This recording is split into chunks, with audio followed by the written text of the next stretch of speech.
Hello everybody and welcome to ZeldaSpeedRuns, broadcasting the A Link to the Past Randomizer Challenge Cup 2021. We got the quarterfinals for you today. It's WGarrison versus MrScruffNinjaTuna, Game 2.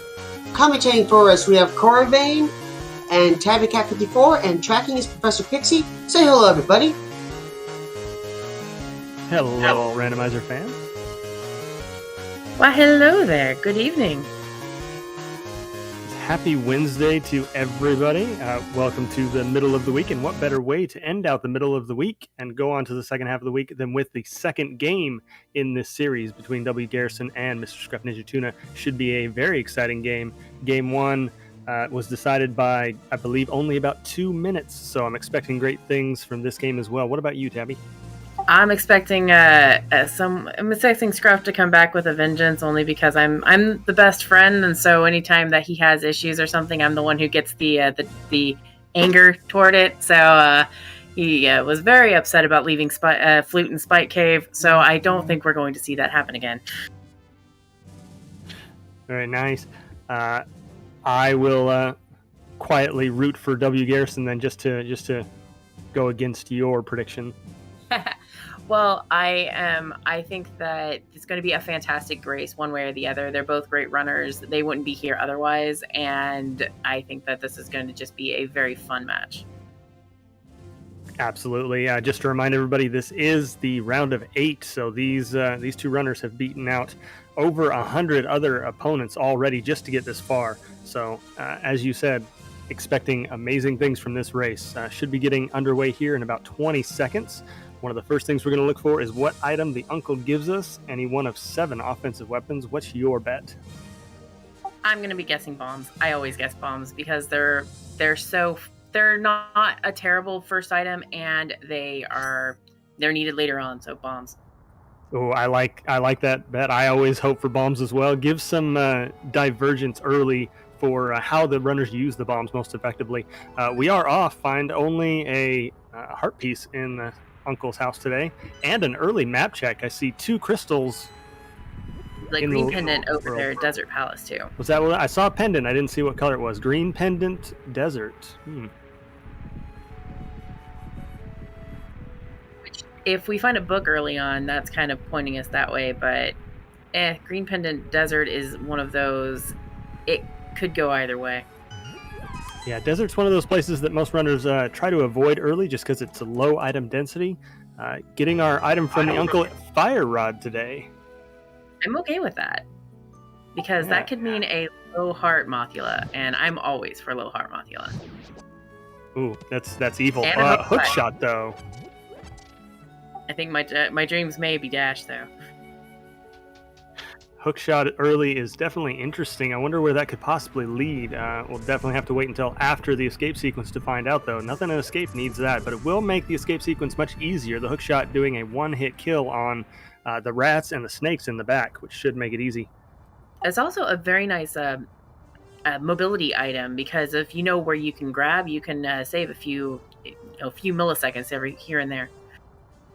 Absolutely. Those little time saves certainly add up, and it's fun to see the runners use that kind of efficiency in places that you wouldn't expect them to do it. Scruff's doing an excellent example here. Stun prizes is one of those things that you want to know right off the bat, just because if you say you have a 20 rupee as a stun rise, you don't need to farm very much, or you will farm more, one or the other. You don't have to worry about those things.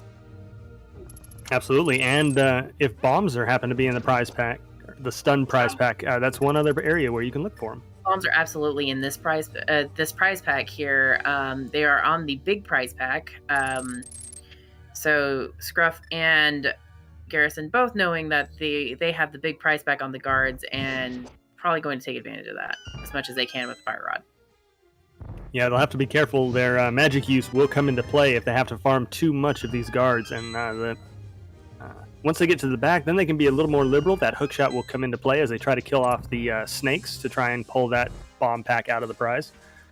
Well, the good thing is they're already past the point where they actually need to conserve their magic. With having the hookshot this early, they don't have to worry about not having something to kill that rat for the key. Oh, very true. I didn't even think about that. Even though I mentioned it, I was still thinking that they'd need to conserve magic. Just it's a habit. But yeah, they are pretty much set for offensively through the rest of Escape.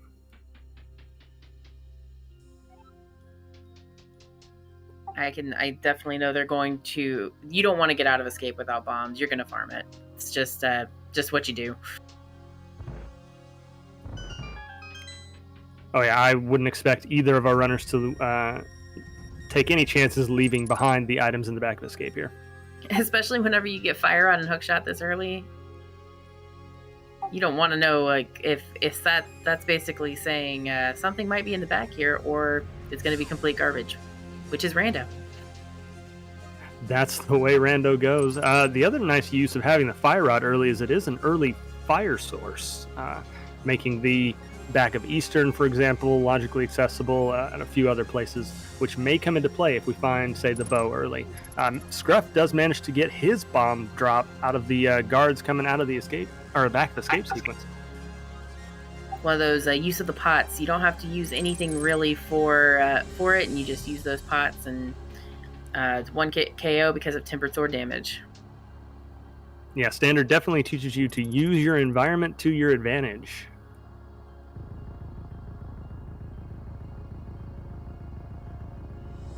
Both of our runners, though, very on pace with each other, pretty much in sync going into the back here. I will say that fun fact about whenever you push that thing, pushing the throne, if you actually count to about 6, it takes about 6 seconds to push that thing out of the way. Nice. I know some runners like to use a visual cue with Link's hat or whatever their sprite is. Counting has always been my favorite way of figuring out as well, actually. I use whenever I use the MSU, I actually use the beat from the MSU to kind of count it out. And getting Bombos right there, that is an interesting thing. I'm thinking we're seeing it say, go to Ice Palace right now. Yeah, maybe. Interesting to find a medallion this early. Always interesting just because it's going to take a while before we find out if that medallion is required or necessary or even useful. Very true. I think that usually, from what I've been told from some people here, the seed will tell you pretty much, hey, go to Ice Palace immediately, and this is kind of one of the Ice Palace care packages. If we start seeing a hammer and mitts and stuff right away, or, we could get all that. Or we could find the book as both of our runners pull it out of the back of Escape. We were talking earlier, book, possibly the early Desert Palace Green pendant play here. If they pull a glove out of the back here, I think we're going to be seeing some runners run over there.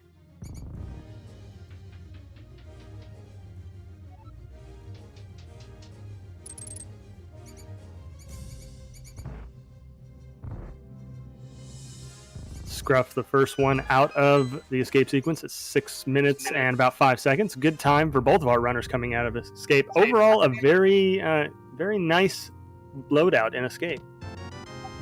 Agreed. There, it was a very interesting loadout for Escape because of just how much is there. You usually don't see that much whenever it comes to it. Yeah, usually you're lucky to find one good item in the back of Escape, not counting the item the uncle is guaranteed to give you. But our runners today pulling 3 or 4 good items. Both of them skipping Lumberjack check, of course, not having the boots yet or anything else to indicate that they might need it, going straight to the Lost Woods area. Absolutely. I've been told that, while it's good to have that information, if you don't have boots, might as well just skip it until you go up the mountain.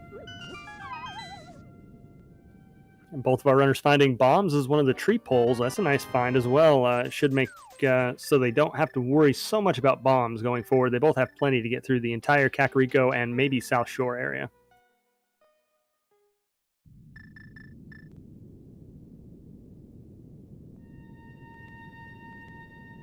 And we're going to get a pet check. Ooh, I like this early use of the book. Knowledge is power here, and having this knowledge could be very helpful. Get your hype in chat quickly, chat, because this check could come up useful. And it's dead. 7 minutes and 44 seconds in, and the pedestal is dead. 10 pointy sticks, not something our runners are going to need or want to go back and grab at any point. I feel like he was channeling my earlier race where there was something on Ped, and I last locationed it. He's like, no, not doing that. Well, there's never something on Ped until there is. So exactly. WGarrison, in the meantime, going down to Blind's hideout, finding the flippers. We got some blue shoes early. No fake flippering or any other shenanigans today. They're going to have water access early. Could be an interesting thing, especially if, say, Hammer is in there's a glove. If Hammer's in the Dark World somewhere, though, this could prove very interesting. Yeah, they are getting a crazy loadout for early game here. We are just 8 minutes in. They have a glove, a hook shot, a fire rod, 2 medallions, a book. This might be one of those seeds where it opens up everything super early, and they have to run around all over the place to find out where their next piece of progression is. Definitely agree with our tracker there. The hook and the glove point up the mountain. I would not be surprised if we saw both of our runners head up there as soon as possible. Yeah, it'll be interesting to see if either of them wait for that logic piece, either the flute or the lamp. Both of our runners more than capable of going up in the dark, of course, and it would be a very viable play to do. But we'll see if that logical piece to get up to Death Mountain comes available.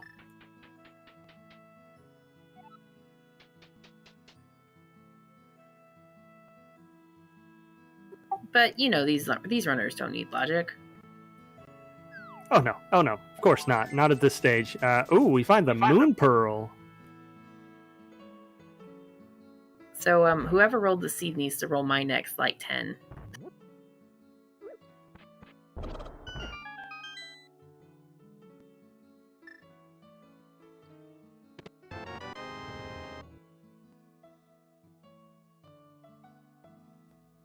So at 10 minutes in, we are only one item away from Dark World access. We have mountain access, not logically, but our runners won't care about that. We have access to a green pendant desert. Yeah, that's full access to a green pendant desert. I think our runners are going to be just beelining it down to Desert Palace, or at least that's what I would do. But then again, I'm sitting here and not there. True. This is why I am not in the round of 8 like these runners. I'd probably go not straight there, but they might. We find our flute on the library.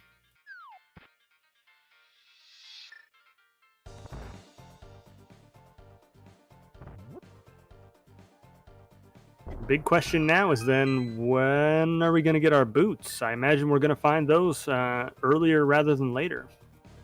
I think that pretty much says that our boots are not going to be up the mountain, so I would really think that we're going to just see them kind of not go up the mountain just yet because you want to have boots. Yeah, that changes things just a little bit. Our runners might try and prioritize places where the boots can logically be, just because the earlier you have the boots, the more effective and the better that advantage is. And we're seeing both runners go down to the dam and probably going to head straight over into desert. It's just a good call at this point because, you know, you can clear out that green pendant and then you can do everything over in the eastern area all in one fell swoop. Yeah, we'll see whether there's any divergence there. WGarrison getting the nice clip there in the dam. Scruff managing to get it too. That's a nice little fancy clip there. It's definitely one of my favorite ones to do. And WGarrison heading over to, it looks like, Mini Moldorm Cave. Let's see what Scruff decides to do. Yeah, WGarrison seems to be going for the item density first. Scruff following very closely in his footsteps.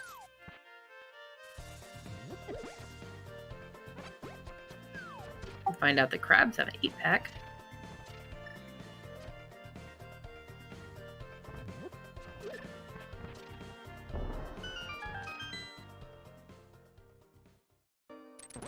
Couple of hearts in Mini Moldorm Cave. Not much else, though.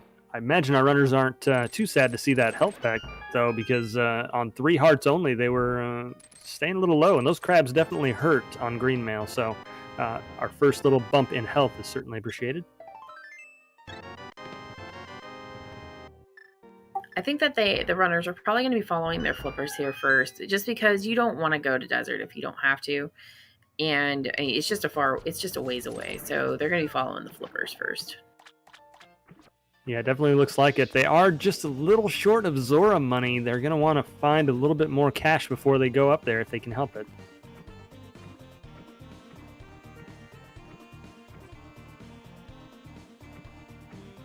Seeing a little bit of divergence here, which is always fun. Scruff deciding to go straight into the water checks. WGarrison deciding to check Ice Rod Cave. Comes up with a bottle, our first bottle of the game. It's a nice fetch quest. Well, WGarrison going to farm the little bit of money he needs out of this cave here. That's good heads-up game knowledge right there. And Scruff ending up getting the money he needed from the hobo.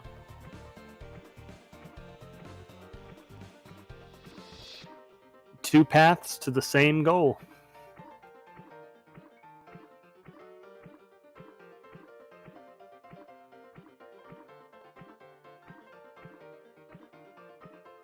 And we see WGarrison, he saves and quits up there, and I believe what we're going to see Scruff do is he's going to go grab the same thing that WGarrison did up here.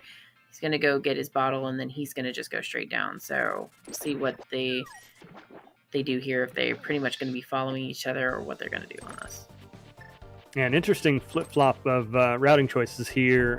I personally kind of like WGarrison's routing on this just a little bit better. It's not going to make too much of a difference. Both are going to end up in the Zora area, most likely right about the same time. I know a lot of people like to use the land because it's a little bit, you don't have to worry about the ice physics from the water, but I know Scruff tends to, like, if he gets the flippers, he can avoid a lot of the crabs, he can avoid the enemies and everything, and rather than having to dodge everything, he's just going to go straight shot. So I'm pretty sure that's why he uses the flippers where he does. It makes sense. Swimming is technically faster than walking, is for the most part, so it makes absolute sense. Scruff being the first one up to the Zora area, going to give us our waterfall cave check.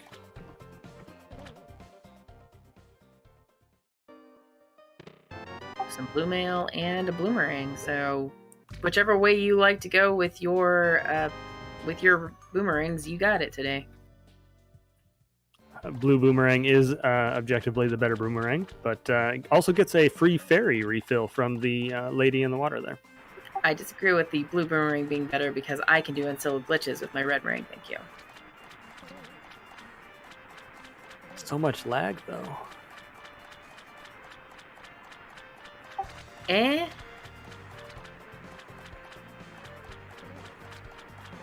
We find nothing on Zora Ledge today. Let's see what the great scammer of Hyrule has for us today. the did not want to latch on to the bush with the hook shot, so it was fun. I don't know what was going on there, but it was interesting to see how many times that hook shot went straight through. And it's even more interesting to see WGarrison and Scruff do the exact same thing with that bush there.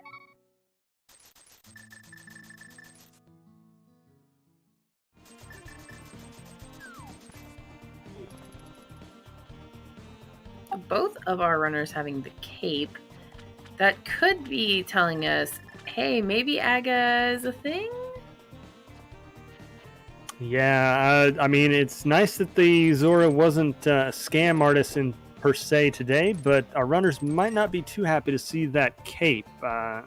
It might spell bad things for them early on. We'll have to see whether or not maybe that's important for getting to Bumper Ledge, or if that might spell other things. And divergence is happening right now. Yeah, it looks like WGarrison is going to take the earlier mentioned mountain straightaway play, and Scruff is following that book and glove and fire rod. I'm going to say I agree with both plays.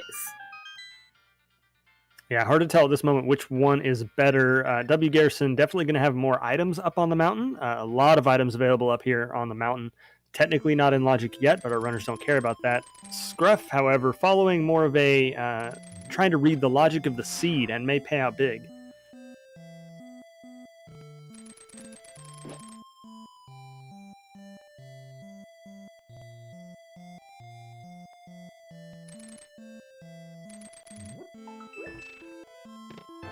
And it looks like there is a small key there that would indicate that Scruff might be in the right place.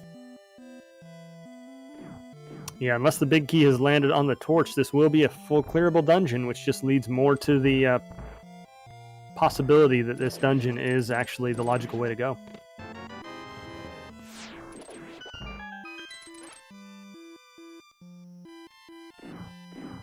Scruff will need to get a little bit of magic here so that he can actually clear Landmo. 8 bombs will not kill off the worms there. Yeah, we might be looking at an interesting fight attempt if Scruff decides to follow this through all the way to Landmo.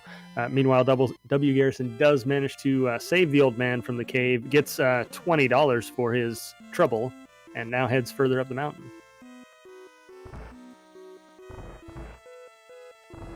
That was a red rupee on the torch, so I think we're going to be seeing, we'll probably be seeing Scruff try to at least attempt Landmo. In his situation, I think I would certainly attempt it just because you're already here. You've already invested the time to follow this logic down to desert. You want to see it through. You don't want to have to come back later when it turns out that this was the play. Right, and another thing is that, actually, he missed all the green magic tinctures that are everywhere, so I'm not sure at this point. He's bypassing it and going straight over to Agina.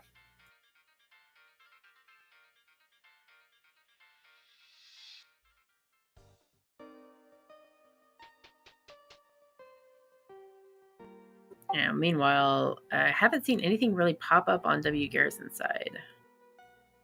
No, so far the mountain has been pretty dry. There was a full heart container up on Spectacle Rock, but couldn't get that yet. There's our Dark World access right there in Agina. And Scruff is going to say, nope, not doing that, not doing Landmo right now. Yeah, it looks like the book, well, at least as far as we know, the book, hey, we find a sword on WGarrison's side. So both paths coming up with something. Scruff finding the more useful item here and getting his Dark World access earlier. Interesting that it wasn't where the book and glove and fire rod led to, but it was over in the desert area. See, I'm still thinking because there is an item on Landmo. We're getting a map check, though. We've got 5 and 6 on Pod and Swamp and the pendants on Thieves Town and Ice. Always disappointing to see Thieves Town be a pendant of any kind. Yeah, absolutely.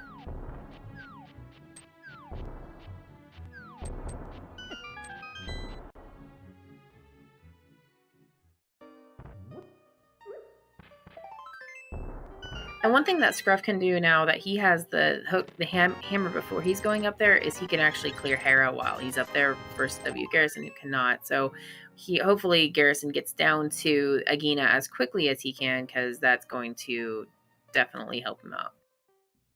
Yeah, I think he's going to get funneled there eventually anyway before too long because that is our Dark World access, at least until we find the other gloves, the Titan Smiths. But finding only a sword after that entire Death Mountain search, surprising, but unfortunate. But WGarrison definitely happy to see that sword, but would have expected something more to come up there. Yeah, as soon as he gets his hammer in Agina, he's going to be able to actually clear Mothula with that. So that's, definitely not a small object that he found there. No, it'll definitely come in useful. It's unfortunate that he had to search the whole mountain and only came up with that, but he's going to put it to good use pretty quickly, I'm sure. Scruff's going to give us the arrow game. Searching for some money. Wants enough money to do the dig game and still have some extra, I imagine. And for Pod. And Garrison actually has enough magic so that he can kill Landmo versus Scruff, who did not have enough magic to do that. Now we'll see whether he decides to full clear and take this out and find that last item on Landmo. In his situation, I wouldn't be surprised to see him continue on and take Landmo just because he's already done the mountain. He has, at least in his view, a lot less checks left. Apparently, he also has something called a sword. I mean, I don't know. It's this little thing that you can swing around. Yes, but Scruff finding the red mail in the dig game, certainly a nice safety to find there. Might make that moth fight just even more tempting.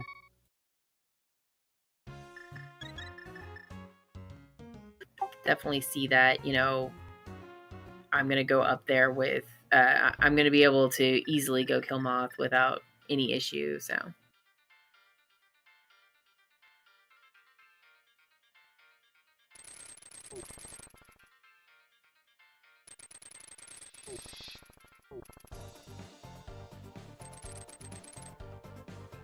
I personally enjoy a fire rod bomb land mode. That's kind of, I've gotten really good at bomb land mode because of light speed, but it's one of those things of what's your comfort level too.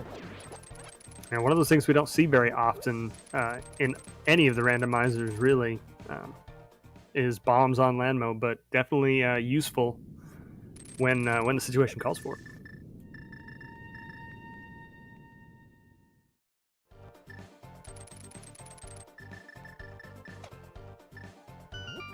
I think Scruff right now is he's going to be hoping for a sword probably up here, or he's going to go down and probably do the pendant first just so that he can see, hey, am I going to find a sword here? Can I easily go up to do Mothula or not? Actually, thinking about this, if he doesn't find a sword, he cannot go and do Mothula. He needs a sword in order to get back there.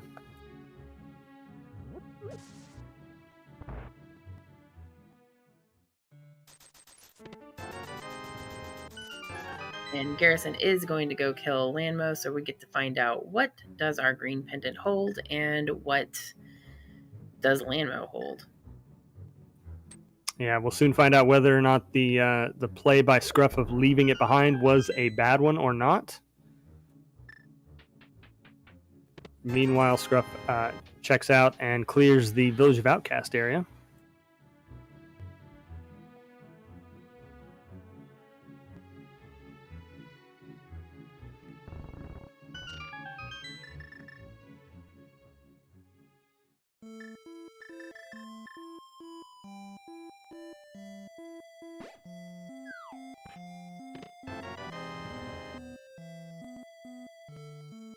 All right, now let's see how Fire Rod Landmo is a very simple fight, especially if you can get the Fire Rod splash damage on Landmo to splash up and hit 2 at once. You can actually end up killing Landmo with as little as 4 Fire Rod shots. Overall, a very nice fight on WGarrison's side. Ooh, finds the Quake. That could be very handy or it could be completely useless. Yeah, it'll be a while before we find out whether that was really required. We have crystals on Turtle Rock and Myers, so it is quite possible that might be a required medallion. We did get the mushroom on Scruff's side. Fetch quest.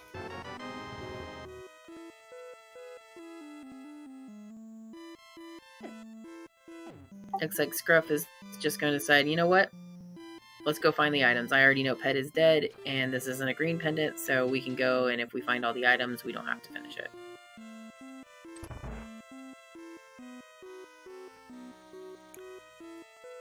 Yeah, I didn't count how many items he found in the front, but I know it wasn't too many because they have the small key, so they couldn't have found more than 2. And no sword means they don't have a whole lot of other places to go. Probably one of the reasons why he's doing it this way is just because, hey, I don't have a lot of other options at this point. Yeah, still looking for our logical access to Death Mountain at this point. He's already cleared out Hype Cave and the other South Dark World checks. We'll see if Garrison goes up to Pod, which is, you know, not one of those things that you really want to do without the bow, especially when it's a crystal, but at the same time, it could have a bow in it. Certainly wouldn't be the first time we've seen it. And they do have a bottle, so they could pick up a potion beforehand and then just use the bottle clutch.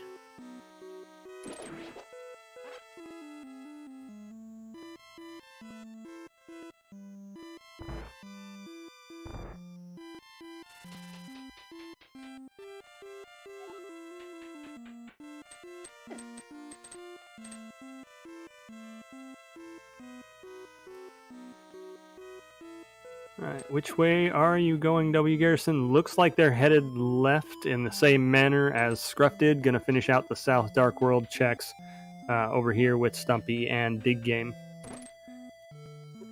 Definitely a reasonable thing to do here, and I would not be surprised as after we see everything that Scruff does on here, if you see him go up the mountain and go clear Hera here, and then with Garrison, I'm pretty sure we're going to see him go up and actually do Skullwoods. Yeah, very possible. They'll certainly be happy to see their red mail, but otherwise, the Village of Outcasts coming up pretty dry on Scruff's side. It's very dry, very, very dry at this point. Yeah, Thievestown giving only the Riot Shield, which our runners really didn't want to see anyway.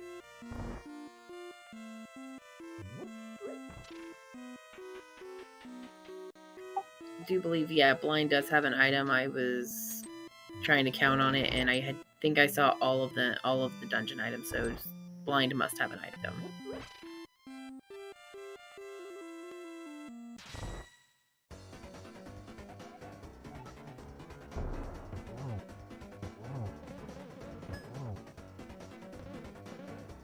Blind, typically one of the easier Dark World bosses, as it is a mostly scripted fight. Hammer Blind, a little tougher, but Scruff doing an excellent job here.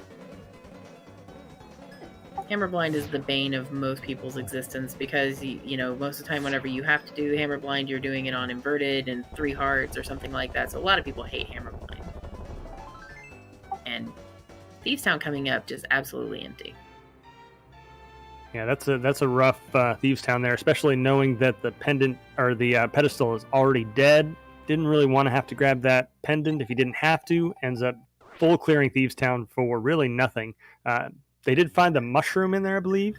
We haven't seen where that might lead, but otherwise, nothing exciting there.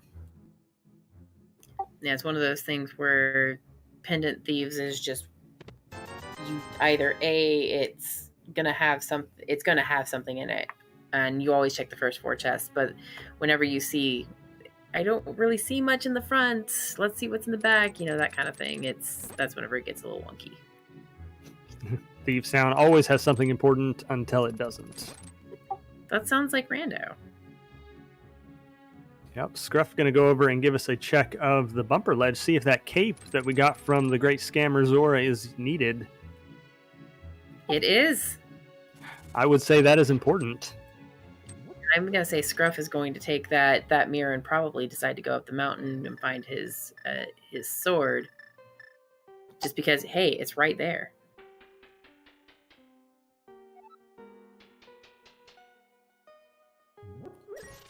Yeah, 2 ways into Hera now. It'll be interesting to see whether Scruff decides to go up and do Hera first or goes the south route and goes over and does Paradox Cave first. It will be useful for them to do Paradox first because they'll get their sword, but I imagine they won't have too much trouble regardless with Hera. Or, you know, he could just keep going on this north route, which not a bad choice. It's a little bit longer here without the mids, but it's not a bad thing. And trying to put that mirror to use early. Meanwhile, Garrison does go up and go into Skull Woods, as we suspected he would. Uh-oh. Looks like that statue is just a little bit too far to the right. WGarrison going to have to do it again.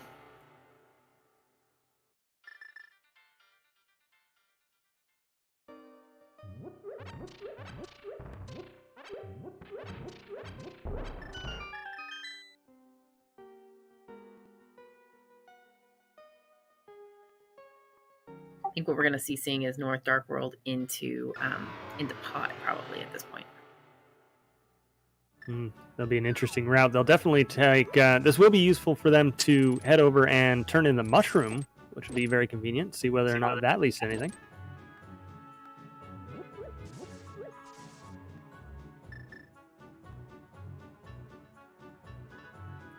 Actually, wouldn't be surprised to see Scruff go up and do Catfish and then save and quit out and go do the mountain play you were talking about earlier, trying to go over the item-dense locations. I can see pretty much either way on that at this point.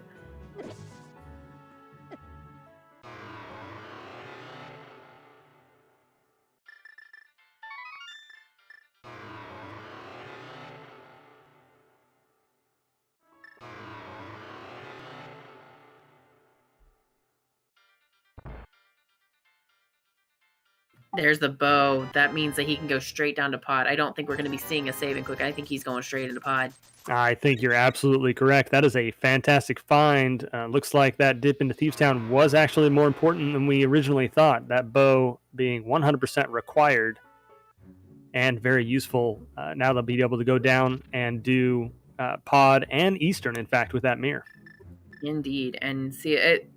There probably, I mean, there are 3 more swords in the game, so let's cross our fingers that one of them is in pod for both of our runners, since you need 2 swords to finish the game.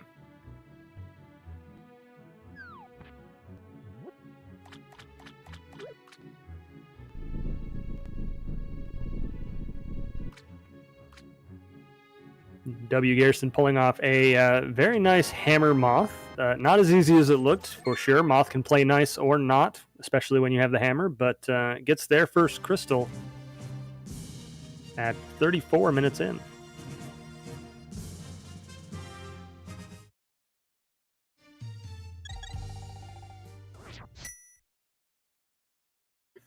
And the fun thing about a hammer moth there is just if you actually go up to the side, like right on the left side of them, and you punt them toward the right, they actually will almost always go the way you want them to go.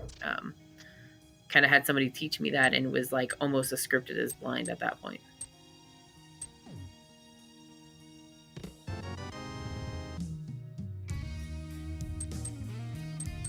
Scruff deciding to do a save and quit out, but still end up in the same area we were talking about, going for the pod Eastern combo. A little surprised here. Looking at their loadout, they actually could have done Swamp Palace.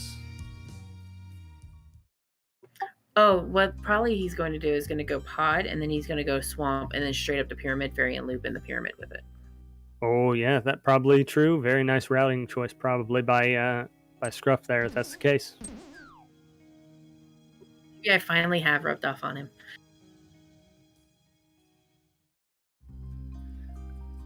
It looks like we're also going to see at 35 minutes in what is in the back of Sahashila's closet here.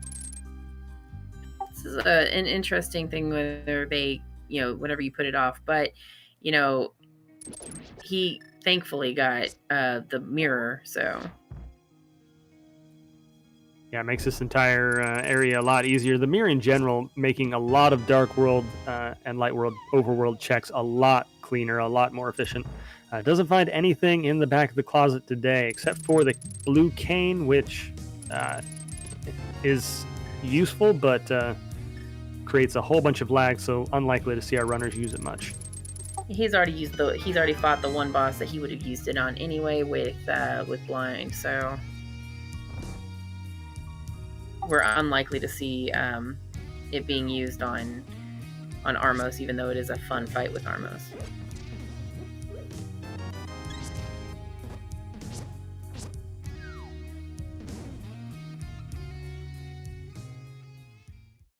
It was a bow-locked pod.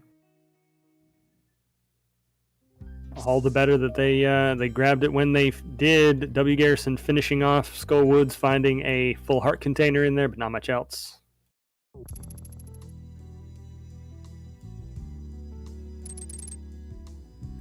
It looks like, though, that they are going to follow in Scruff's footsteps, going to find their mirror here, and I would be very surprised if they don't follow in and do a check over to Catfish. They are not going to be able to grab their bow, though, because they have not gone into the front of Thieves Town yet.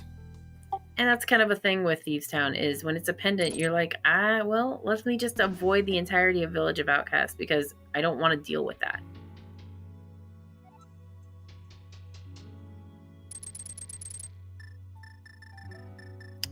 Yeah, it's unfortunate that they're not going to be able to get it yet. We'll make for some divergence coming up. They are going to be able to do Swamp Palace, which I would expect to see them do next. There is one more bow out there somewhere in the world. It is always possible they could find that first before they ever need to go to Thieves Town. But more likely, they are going to end up back in the Village of Outcasts at some point and need to go get that mushroom. Yeah, so right now we have Scruff got the mushroom that we found out was needed unless there's another bow somewhere. But he doesn't have Quake, so Quake might be, a game changer there. And then we have Garrison not going to Village of Outcast to get his mushroom, therefore getting his bow, and that could also be a game changer. Yeah, love to see it. Love to see a lot of divergence in the routes, just enough to where a lot of single items could come up big, and we just don't know as viewers until it comes up.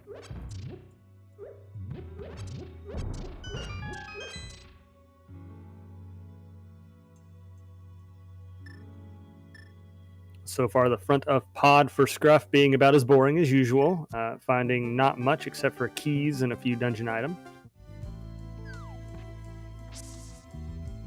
There's a definite party in the back here.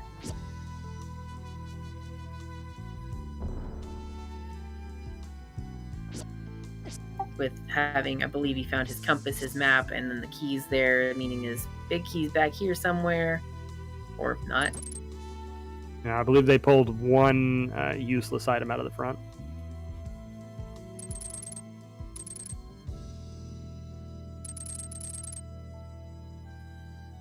Big key. And Garrison making a loop back rather than heading over to Catfish. It's a very interesting decision there, with Catfish being, right there. So yeah, I'm surprised by this play. It is the right play as long as they dip into Thieves Town. It is going to be useful, but I was a little surprised that they make it, but works in their favor this time. Silver. Wow. Bow locked bow. That is very interesting, and all the better that WGarrison is dipping into Thieves Town and going to find their mushroom in here, because it was pretty much required. We also have the Cane of Samaria. You were not kidding when you said that pod was going to be a party in the back. It usually is, and this time even more so. So, with that mushroom being there in Thieves Town,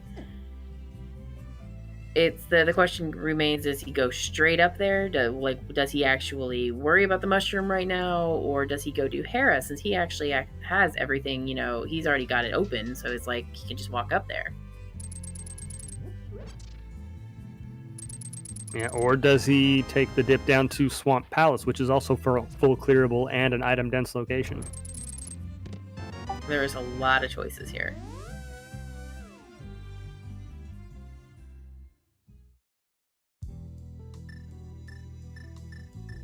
WGarrison just does the front of Thieves Town and ducks out. Another interesting choice, another correct choice.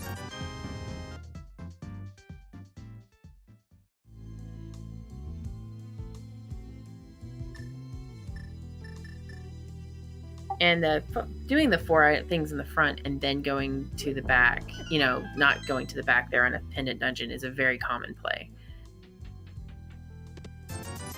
Oh yeah, it absolutely is. Not finding a whole bunch in the front sometimes changes runners' decisions, and having not many places to go afterwards sometimes changes their decisions, but having full clearable Hera and Swamp Palace, both crystal dungeons, I'm sure helps this decision a bit. Oh, absolutely.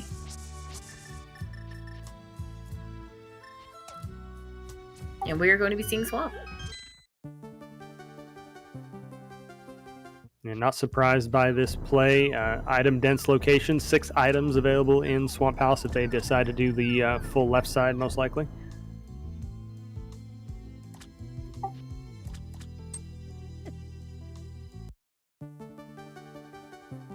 I'd like to.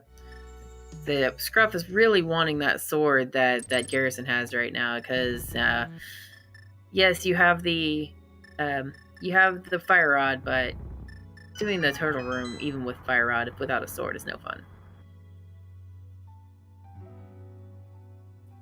Yeah, interesting and worth noting that at 42 minutes in, we've only found one sword, and it is not in logic technically.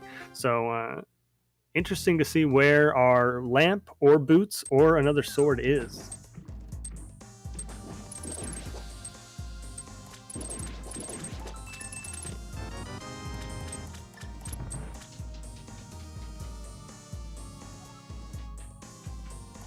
We're going to see our first dip into Eastern Palace, while Garrison is giving us our first look into Swamp. there's the lamp.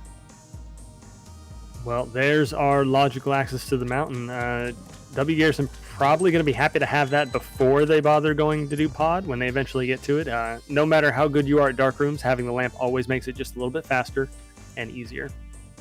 Very true. So at this point, knowing where the bow is and the Cane of Samari is, we're getting down to only a few items needed for go mode. We're going to need the ice rod for sure. We're going to need our boots so we can get the flute. And at least one more sword. But I think that's it. That is it there, and they're both they both have things that the other one wants.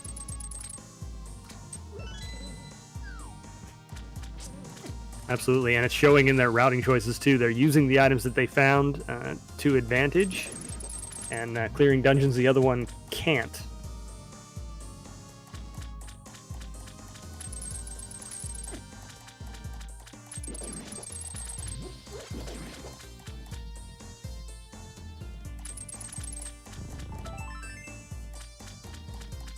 Nothing so far besides that lamp in either dungeon.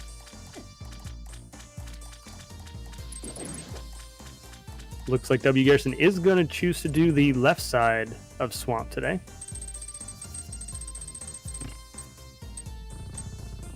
It's a very common thing, especially when you're not in go mode, to do left side whenever you've got Bomber Down available. It's a very quick little thing, and you can just get rid of that annoying check right out of the gate. Absolutely.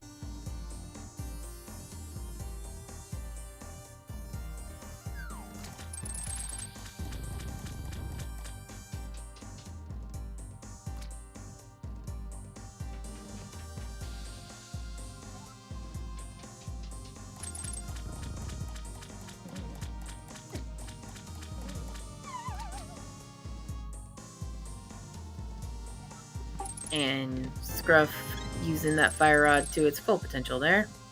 This room is annoying. And Garrison coming up a little bit empty here in left side swamp. Yeah, left side swamp not the play today, unfortunately. Finding junk over here.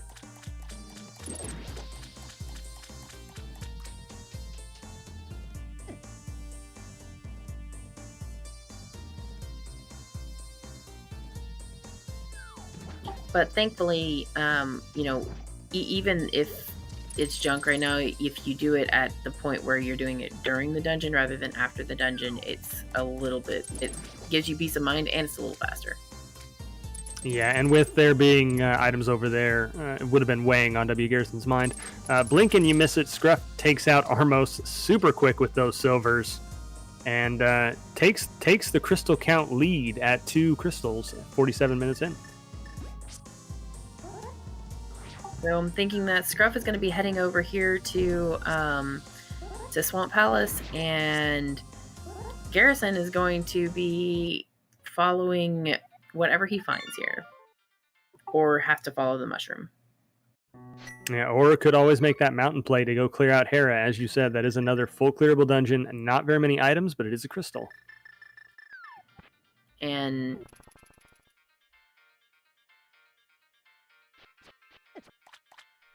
oh, he's going to go check the big chest. I think so. That looked like it was a strange get out of the water. I almost thought that he maybe accidentally got too close to those stairs and got out of the water unintentionally. Does unfortunately get stair bonked there. Pretty much unavoidable in Swamp if you don't have the right equipment. Very true. Which is why most people will go out and back in for it rather than just do that, just because getting stair bonked is, I believe it'll take you the same amount of time if you actually stair bonk than it would just to walk back in. Really, I had never bothered looking at the timing, but if nothing else, getting stair bonked is degrading. It's very, very, very close one way or the other, because getting stair bonked is it's annoying. And very Scruff indeed does decide to do. There's a sword. There is our second sword. Scruff's definitely going to be happy to find that. Absolutely. He's going to be happy to find that, and we're probably going to see him make the Mothula play and keep going on that.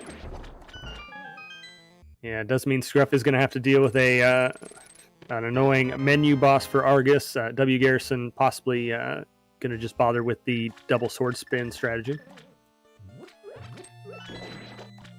Well, thankfully he doesn't. Scruff is not going to have to menu because he is going to have a sword. Ooh, fighter sword Argus? No, thank you. Mm-hmm.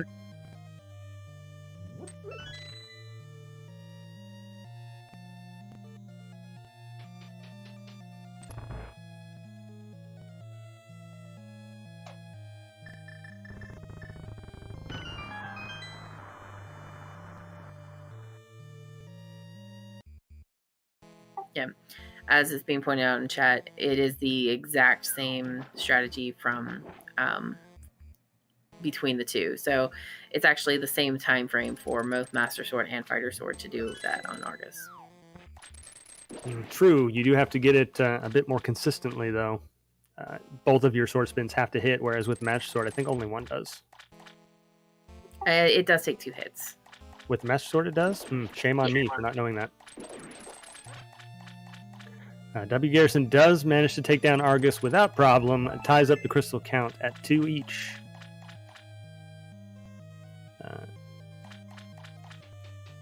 And Scruff's going to go straight to the back. Interesting choice. More divergence. Meanwhile, WGarrison is going to go over and use that Master Sword immediately to check what's on the Bombos tablet here.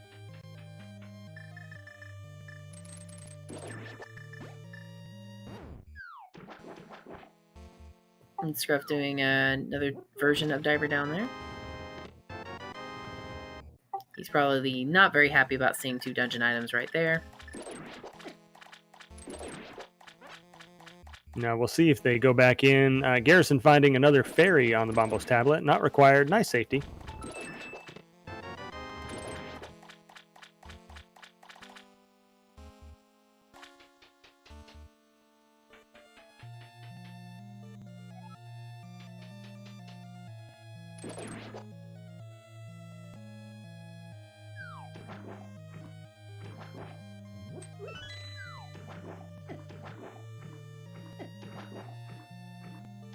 Garrison going to give us a check of Cave 45 here, something we haven't seen yet.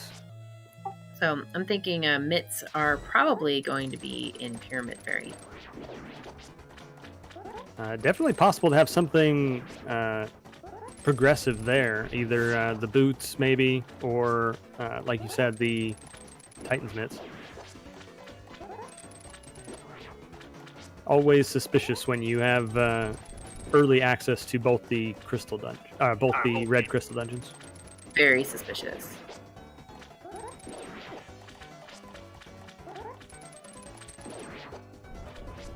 And Argus is just not playing nice right now. Playing a little bit nicer with Garrison because it does only take 1 spin slash with that. So you were correct on that. I think I misunderstood what you had said earlier. Either way, Scruff does manage to take down Argus with a little bit of trouble, but still over half their hearts. Gets their 3rd crystal. Interesting to see where will Scruff head next. I think the mountain play is most likely. I'm thinking Pyramid Fairy into Mothula and then into the mountain. I think Moth before Mountain. I would think Mountain before Mothula here. He's going to go left side swamp here first, though, because he's got he's got 2 items in here, and he doesn't want to leave it. Also hasn't checked the big chest yet, so having 3 items left over in Swamp, definitely worth going back in there from his point of view.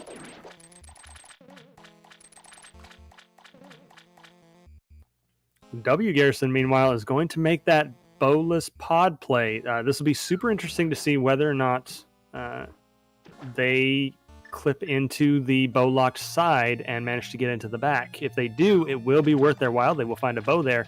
Otherwise, this will be a short trip in pod for them. Do you know if Garrison can do the mimic clip? I have absolutely no idea.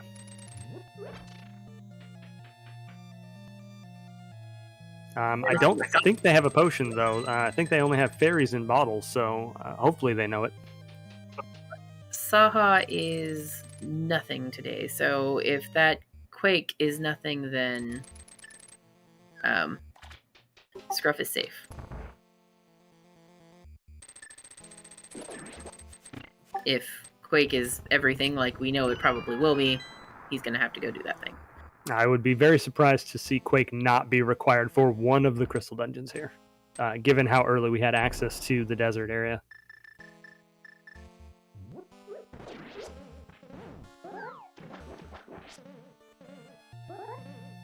Ooh, unfortunately, WGarrison loses Kiki. Hate to see that. Going to be losing an extra 10 rupees for that, and just it's sad when you have to walk back to go grab the monkey.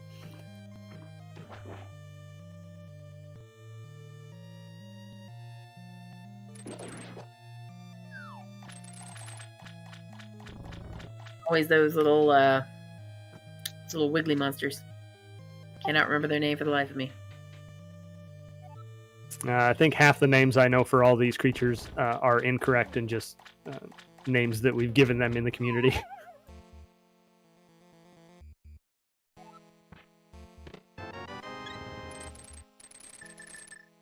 They're Ropas or Popos?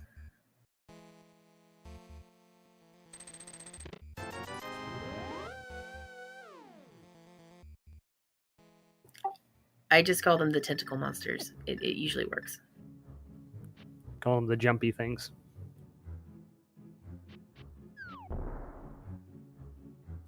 Looks like Garrison is going to go to the Bowlock side. He has some plan. He might have a blue potion. Somebody in chat was mentioning that they might, so might see the potion glitch here.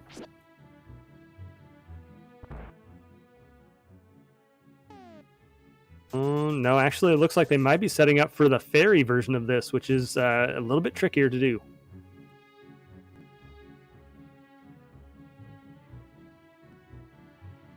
And I think it is interesting that right now he does have his he has the mushroom up there. I know that it wasn't exactly, but you know, he doesn't know that that's where the bow is. But I just found it a little bit ironic.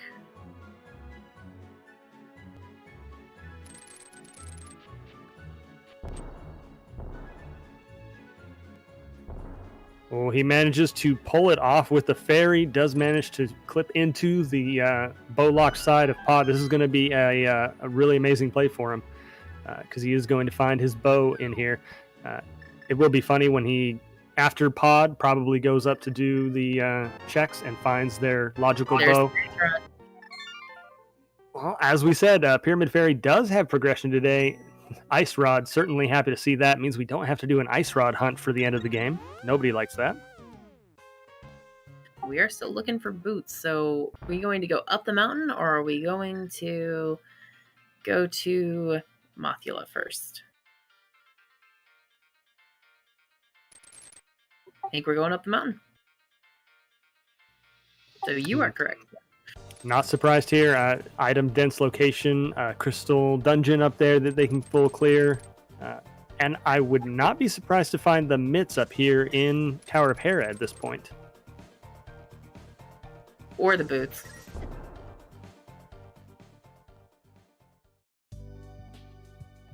That's a sword. Well, there's one of our swords, and I don't think either of our runners is going to get that at any time today.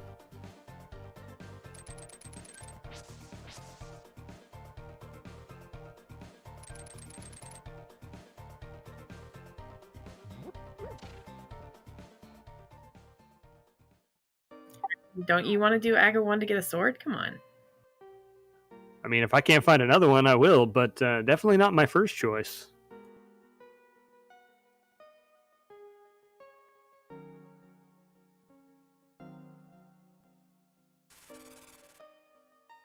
See, what we wanted to see there was mitts. That would have been fun. It would have shaping up to be a, not have to dip into ice at all, because at this point we might be looking at a mitts go mode.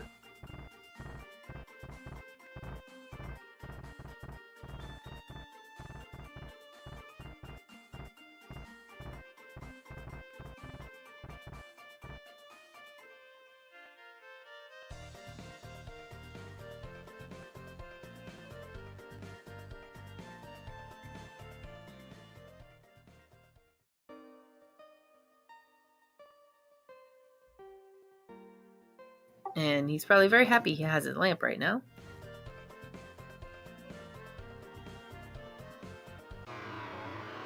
Absolutely makes this just a little bit easier, a little bit faster. Finds their cane and is about to be rewarded for their efforts here with their bow exactly when they need it.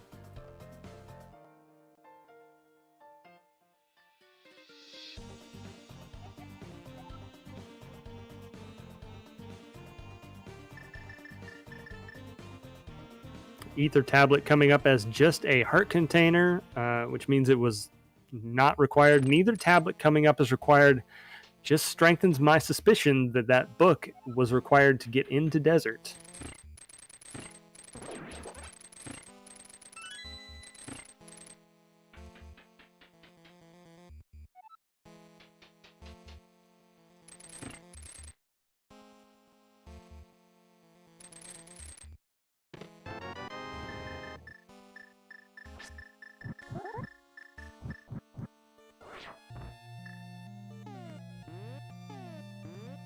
Scruff setting up the hammer pot here.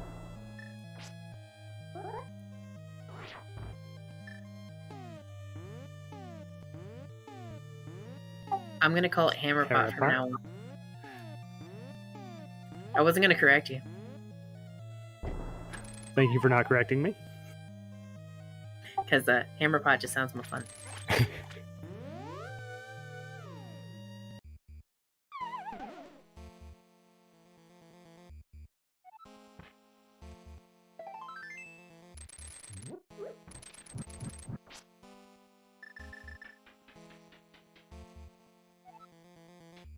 Now, did we find both of our items here already, or we only found none? Scruff has definitely found one heart piece. Believe we haven't seen the second one. That's gonna be fun. Yeah, they have already found their key, so either Moldorm here has the second item, or it's down in the basement. I think the basement had the big key. Oh, even worse. Yeah, the big chest has the item, which means they have to go down to the basement to get the big key and then back up. We'll see whether or not they decide to do that. Pretty important at this point if they do. We know that there's nothing over on east side. He's going to do spike.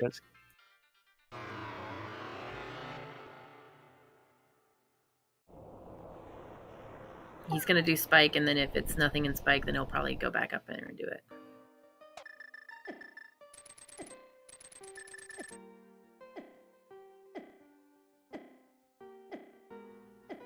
Meanwhile, on WGarrison's side, a completing pod getting their third crystal. Yep, it has to be in Hera basement at this point. Trying to think. Yeah, I think we are out of logical checks besides the basement of Hera.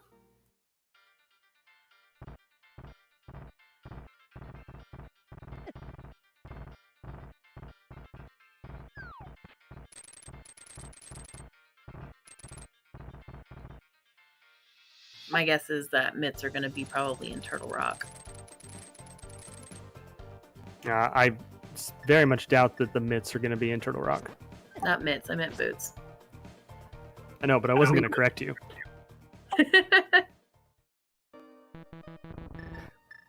I would be surprised. They both have a TS at the end. Come on. Close enough. Close enough. At this point, it's hard to say whether or not we'd find our boots in the big chest of Hera or the mitts. The mitts would open up more locations. So I would lean toward finding the mitts in the big chest there. Pretty important here that Scruff goes back and does that, though.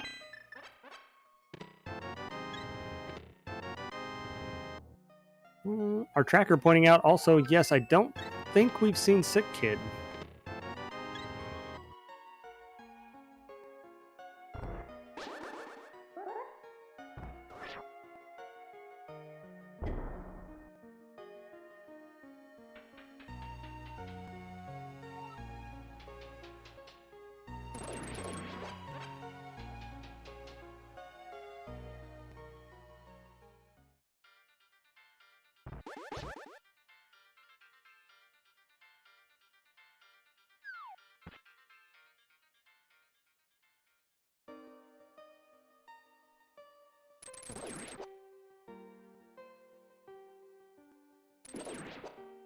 we'll say nothing in Hera and boots on Sick Kid, so we can have those mitts in King's Tomb.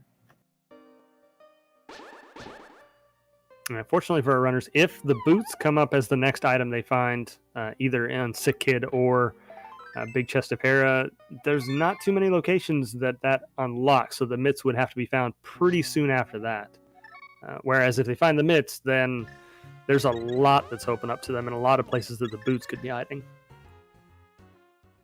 The question is, do you want to be nice to our runners or do you want to be mean to our runners? I want our runners to put on a good show for our viewers, which usually involves being mean to our runners, unfortunately. They've been putting on a fantastic show for us, and go follow them because they're awesome. Absolutely should. Scruff, unfortunately, leaving behind the Big Chest of Hera. They're going to have to go back there eventually, unless Sick Kid pays out, which they skipped.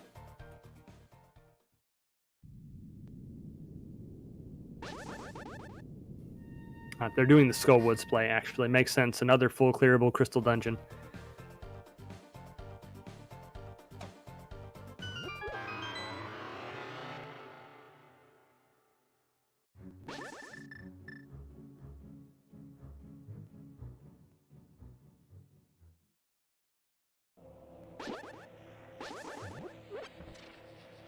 I think we're going to be seeing our runners both begin Hera at the same time. Very possible. It's important for Scruff to get back up there, most likely. It's important for Garrison to do Pyramid Fairy before he goes up the mountain to do Hera. So we'll see if that is their next stop. I would imagine so, because they also haven't done Catfish or turned in Mushroom.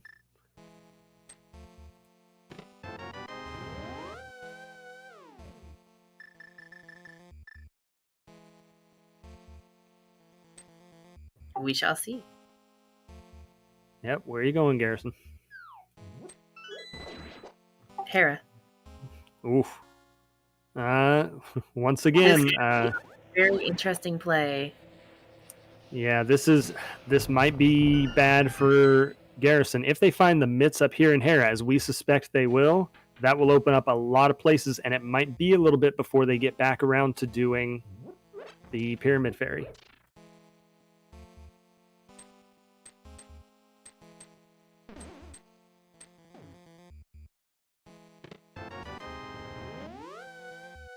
I think the reason Scruff didn't do the basement, because there's some debate in chat. As league mate, teammate, and best friend, whole nine there, he probably was thinking to himself, this is a long check, and I have other things I can do right now. There's not very many checks left. I'm going to be back here faster. If I do everything else, then otherwise. It's not exactly the best idea, as we all know, but doing other things that could be clearable dungeons over doing a 3-minute check has a little bit more attractiveness to it. Yeah, and it's definitely hard as a runner not to try and prioritize things that you know are useful. This Skullwoods play, being a crystal, knows he's going to have to do it, not wasting really any time going and doing it. The Hera check, a very long check for one item, trying to get the best use of their time here. Tyler Salt in chat was commenting with me one day when we were talking about good plays versus bad plays versus right and wrong plays, because a play can be wrong or right, and it can also be good or bad, and those are not the same thing. Exactly. There's like in Rando, there's a lot of right plays good plays that are wrong plays. Exactly. But so Garrison we know doing it. Wow, this could probably pay out pretty big for Garrison here, choosing to do straight away the basement, going to get their big key and be able to get into that big chest.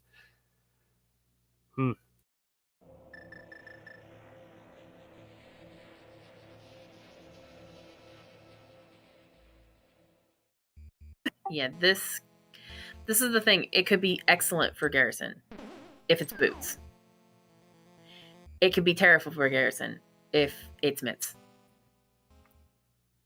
Yep. If this is mitts, as we were saying earlier, and they decide to do some of the mitts checks before going back and finding Pyramid Fairy, for example, they could waste a lot of time on mitts checks that Scruff might not have to do at all. Boots would lead directly to mitts, yes. However, it's just still one of those things of boots would be ideal only because that way you don't have there's less checks at that point. Runners definitely want the mitts to be go mode, but unfortunately, yep, there's the mitts. WGarrison only boots away from go mode, but now has a lot of world to check. And Ice Rod. He doesn't have Ice Rod. Sorry, correct. They still need to go back and do Ice Rod, Pyramid Fairy for the Ice Rod, which is what we were just talking about.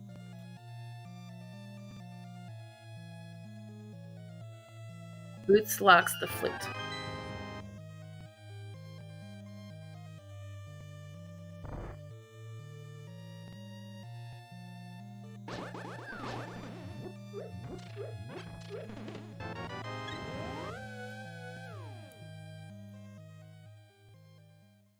It's very likely that he's going to try to dig Turtle Rock to find those to find his Ice Rod. Almost certainly. Having the full Dark Death Mountain available and able to get into TR, it's pretty rare that you see these top tier runners stay out of Turtle Rock just because they need the Ice Rod. It's going to be one of those things. It is a good play. It is probably not the right play. But impossible for WGarrison to know that at the time. And it's very possible the boots are in Turtle Rock. It's very possible it could be right here. True. But they're not. So Scruff pretty much knows where he has to go at this point.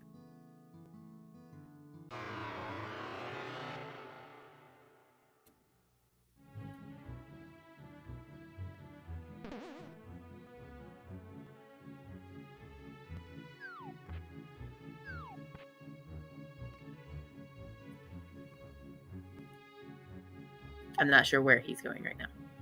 Oh, K45. K45, yeah. He skipped this earlier. WGarrison already checked this. Nothing important here. This isn't necessarily a horrible thing for Scruff, unless I don't know where he's going now, but, you know.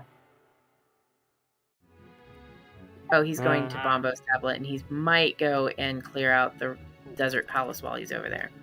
If he is, that would probably be a good play. Well, hard to say at this point. We now have only a 33% chance that Quake Medallion is necessary and required.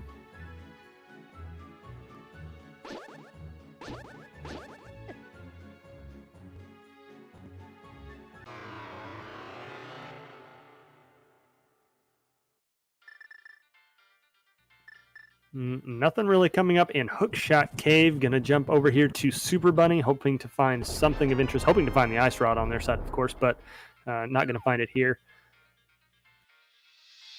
Yeah, he's gonna go Desert, and he's gonna clear out Landmo, and then he's gonna go right back up to Hera because he's gonna have nothing left. Which, so, as bad as it could look, it actually is almost more beneficial for what's going on there. Just because, unless Garrison big brains down to, Pyramid Fairy. Possible. It looks like they're doing Spike Cave, which I would expect to see a save and quit out of afterwards. And yeah, this is probably a good play for Scruff. This is going to give him his Quake Medallion, ensuring that he has it in case it's needed.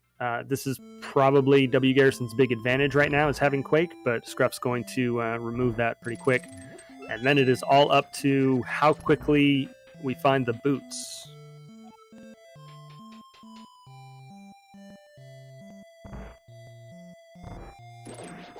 Oh, he's going to leave Turtle Rock.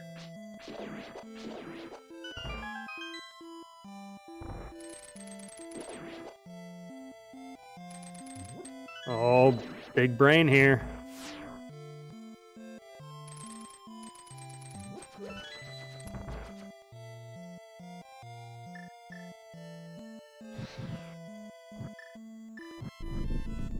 This does indeed look like a Pyramid Fairy play. Looks like he's going to do some checks with those mitts and the Pyramid Fairy before wanting to dip into TR.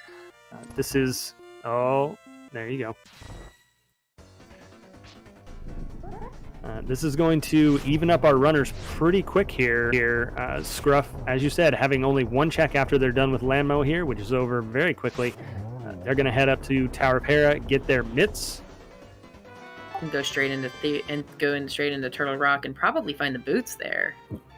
Very possible. At this point, the boots could be in Turtle Rock. They could be on Smith Chain or Ice Palace.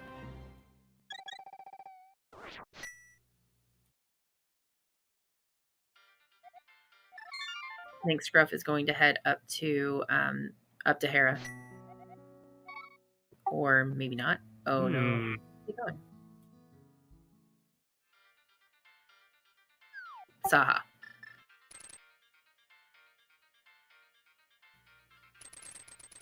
He's thinking, I've had this for a very long time.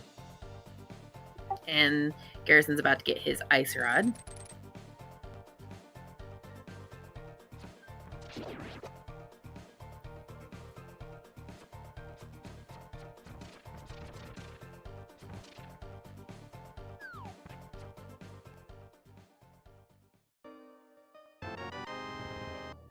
And Scruff really has one check left. He knows he's got one check left. We're going to go see Hera. Yeah. Meanwhile, Garrison is going to take that Ice Rod and go straight up to TR, hoping to find their boots along the way now as they complete another full clearable crystal dungeon that they would have had to complete anyway.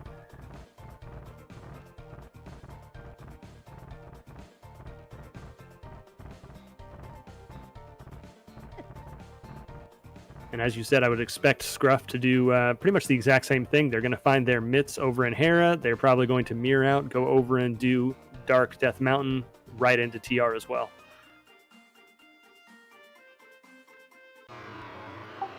Yeah, that's exactly what's going on there. And the one thing that Scruff has over Garrison at this very second is that he's already finished Thieves Town.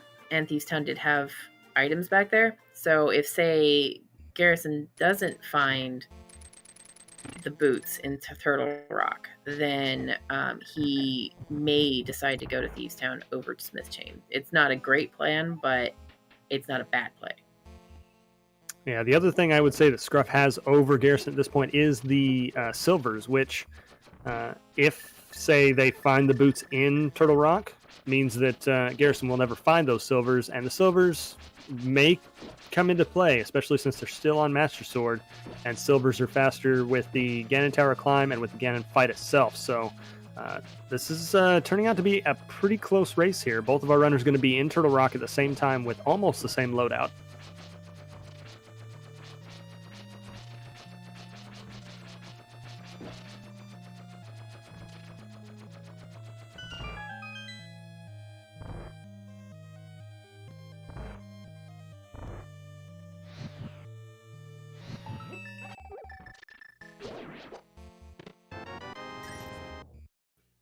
WGarrison finds the big key early on in Turtle Rock. Unfortunate when you can't possibly skip that lava chest.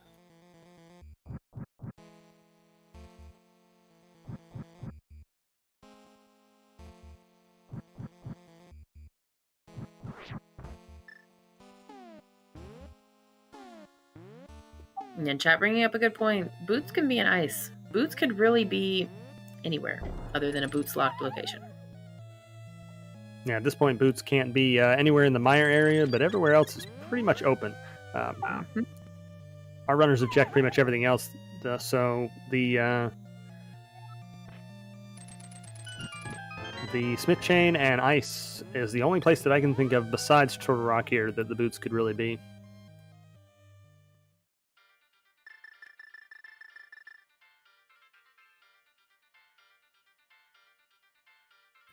Scruff managing to finally grab their Titan's Mitts, headed over to the Dark Death Mountain.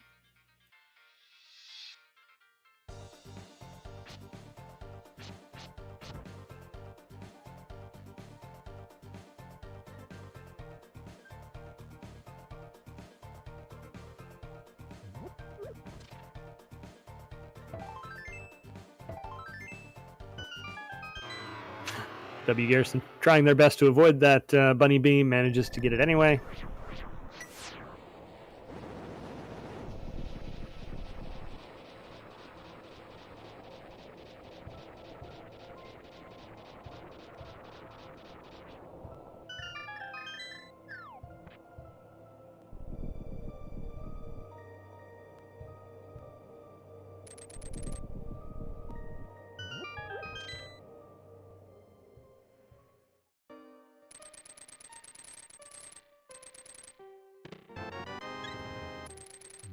Rock coming up, nothing yet. Not surprising. A lot of items in TR always end up on Laser Bridge. Garrison going to go out and give us our Mimic Cave check.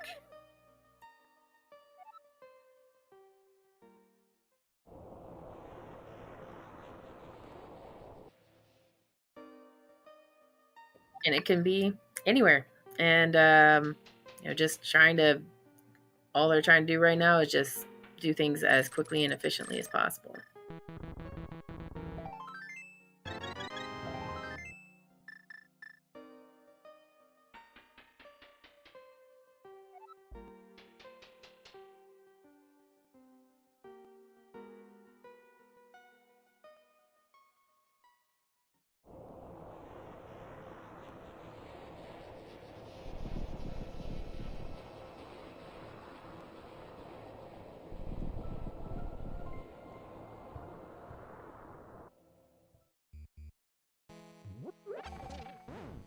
All right, Scruff into TR now. I would say they're about 2.5 minutes behind WGarrison at this point, given their equal loadout. But that is something that the Silvers could make up a lot of. We'll see. Absolutely, especially if if WGarrison doesn't get Silvers, spin it to win it on Ganon is a long fight. It's a long, arduous battle.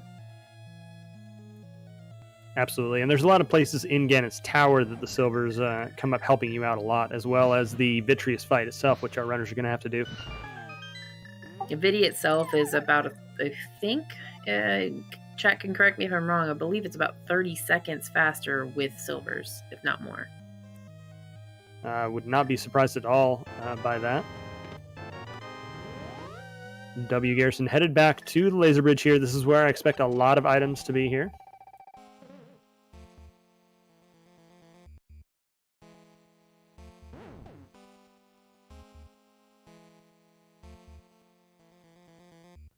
Having a little bit of trouble here with these, with this bridge.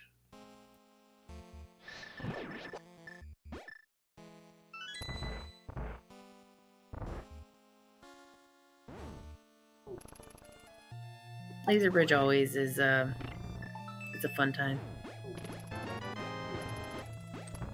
Does a very nice bootsless skip and finds out that Laser Bridge has next to nothing. Had a full heart container, that's it. And our runners are already very healthy as is. So unless Trinex has the boots or something that leads to them, we're looking at a hunt for them either on the Smith Chain or even Ice Palace.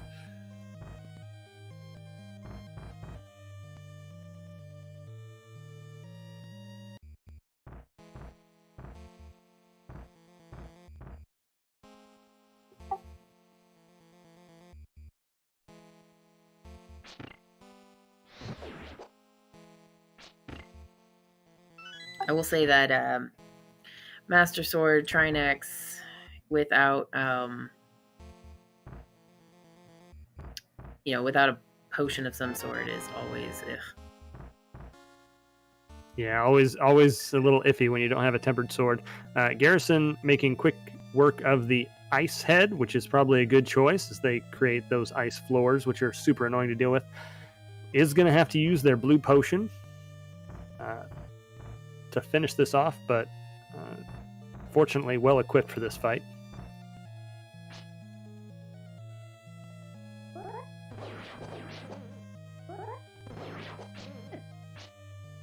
Without half magic, the blue head first absolutely makes more sense than going for the red head. Just because if you're doing Master Sword, it's just a little bit easier there. Oh yeah, you want to keep that ice off the floor as much as possible. And on Master Sword, they were going to put down a lot of ice on the floor. WGarrison does manage to take down Trinex without too much trouble.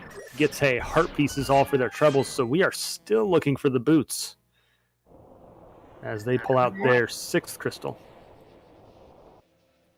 And Scruff may be skipping. Nope, he's just checking that first to see. I was hoping to avoid a Mimic Cave there.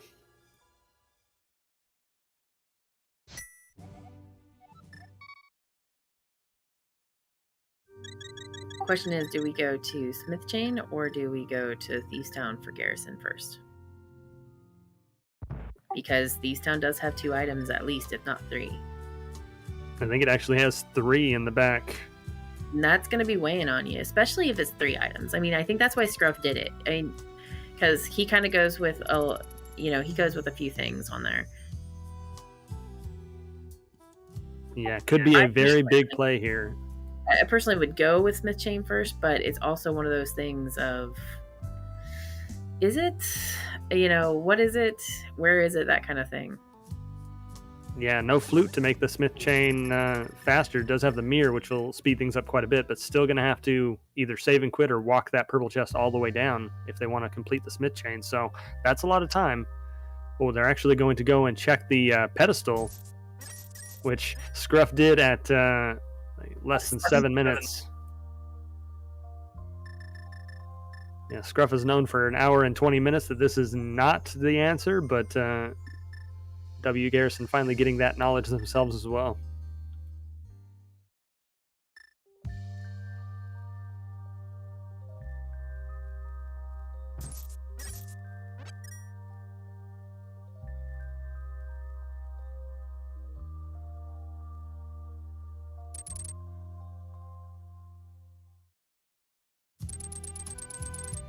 If I haven't found boots at this point and I'm at this level, I don't know if I'm going to start taking some of the major gambles. That's kind of why I'm like leaning toward, will he go through an icky dungeon or just go Smith Chain?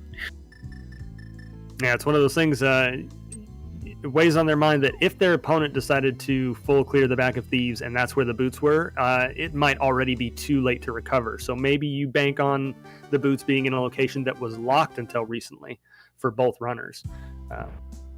Yeah, you have to kind of decide. Do you go with the if it's there, I've already lost mentality, or with the if it's there, I need it right now mentality? I think that if it's not on Smith Chain, I think he might go to Thieves Town, but I don't know. Yeah, 3 items in Ice Palace, 3 items in the back of Thieves Town. Oh, tough call. And both of them are equally as quick. Pretty much. Meanwhile, Scruff goes into their Trinex fight. They decide to do the Firehead first. We see all that ice that the Ice Head puts on the floor if you don't prioritize doing it first. He also didn't miss this. He got 1 thing of ice there, and if as long as they don't do some wonky ice, it's usually fine.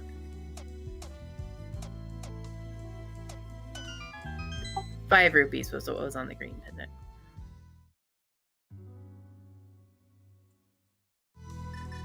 Nothing in the sad, slow hammer pegs there.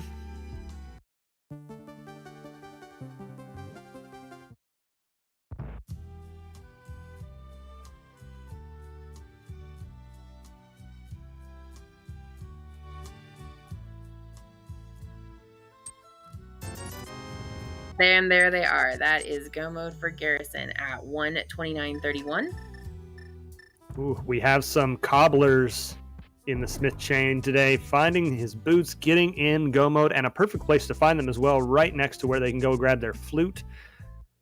This was a good overall play for Garrison. And Scruff is going to go to ice. Uh-oh. This is very bad news for Scruff here. Oh. And that's not the direction we wanted to go on there. Absolutely not. At this point, this is going to be Garrison's race to lose, as Scruff is going to bleed a lot of time here going through Ice Palace and not finding really anything of value here. If he finds a tempered sword there, though, because we already know where the other sword is. If he finds a tempered sword here, I mean, it's not going to be enough time, but it's going to be a little bit. And possibly, yeah. They would need to find the sword, maybe half magic even, to make things just a little bit easier, and then go immediately over to the smith chain to try and even things up here. They wouldn't have any other place to go after this, so...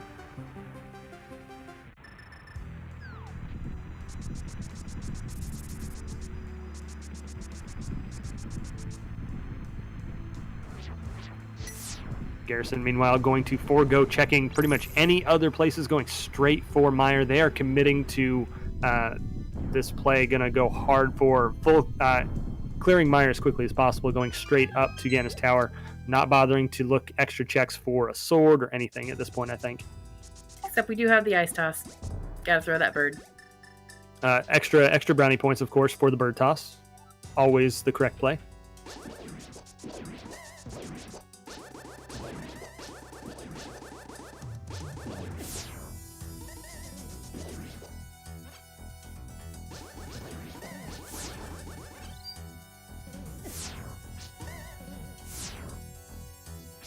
Well, that BMO's causing a lot of problems for Garrison in that room, but does manage to clear it out eventually.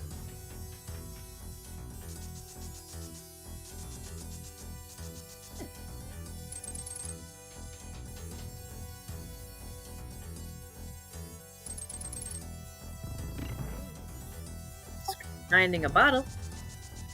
That's a nice safety. Not enough, though. Yep. He's got especially with you when you got a Godmire.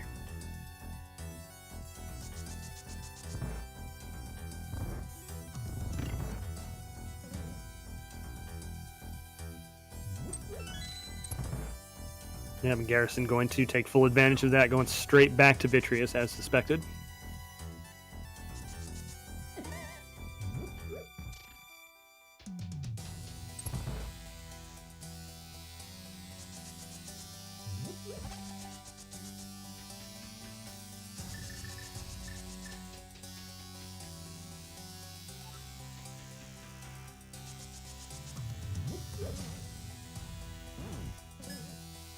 Good routing choice from Scruff there in Ice Palace, finding the big key in the location there and backtracking to make sure they get the big chest. Finding their third item, decides to duck out immediately. They know now they need to go and do the smith chain. So we're gonna get smith chain, and I mean Scruff is I'd say about 3 to 4 minutes behind right now. But with the silver's advantage, probably closer to about 2.5.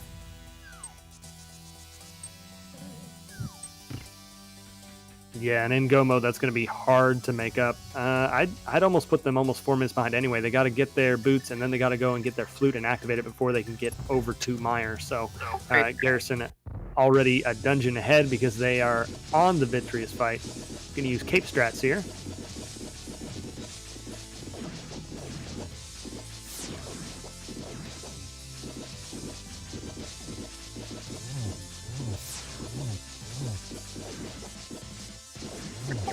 Being a Godmire, we are looking at about probably about 1.5 to 2 minute mire for Scruff because of the silver arrows. Versus, I don't think Garrison got spooky either, did he? Actually, I believe he did. Okay, because I saw him shoot a couple fire rod shots. I wasn't sure if he got it or not. I remember seeing him shoot a couple, and I looked away for a minute, and pretty soon he was in the next room. So I'm pretty sure he got spooky very nicely, actually. I had looked away whenever he was in there, so... But with that, Garrison has their 7th crystal and is headed up to GT. So, there are 22 checks in the basement of GT, one of which has the GT big key. Which check is that going to be for our runners today? My guess is always number 13. What is your favorite guess? I typically go with 7. 7. Interesting. That's either right side or typically in Dark Magician room, Stalfos room.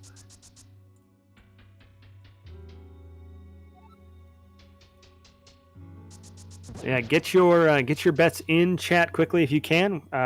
Garrison will be up and over to GT very quickly in about the next 90 seconds at most, maybe. So get your bets in chat. 1 through 22 accepted. Where is that Gannis Tower big key today? On one hand, our runners might be hoping that it's a little deeper, so they might find a sword. If I'm Garrison, I'm hoping it's a little deeper to see if I can find a sword. If I'm Scruff, I'm hoping it's really early so that I don't have to worry about, I can continue to know that I have my silver's advantage, or maybe not. I don't know. Yeah, at this point, I wouldn't be surprised to have both runners kind of feel like they're behind. Both of them happen to go pretty far and check a lot of locations before they found their go mode item. So both of them might be feeling behind, and that might weigh on their decision and routing choice here in Gannis Tower.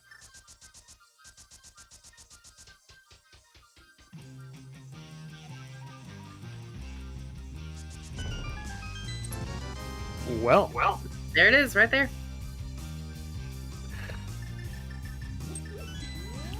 On the torch, and check number 1 today. Gonna check Hope Chest, Yeah,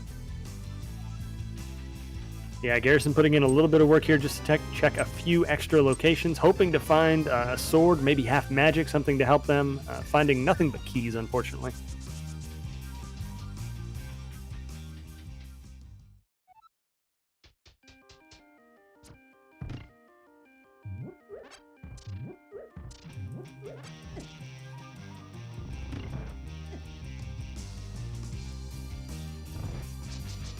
So now it is all going to come down to whether or not that silver's advantage is enough. I don't think it is. Garrison's going to have to make some mistakes here in the GT climb, I think, for Scruff to really catch up.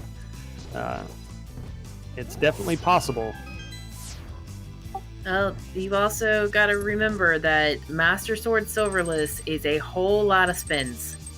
And hugs are not fun. You don't want to take a hug from the pig.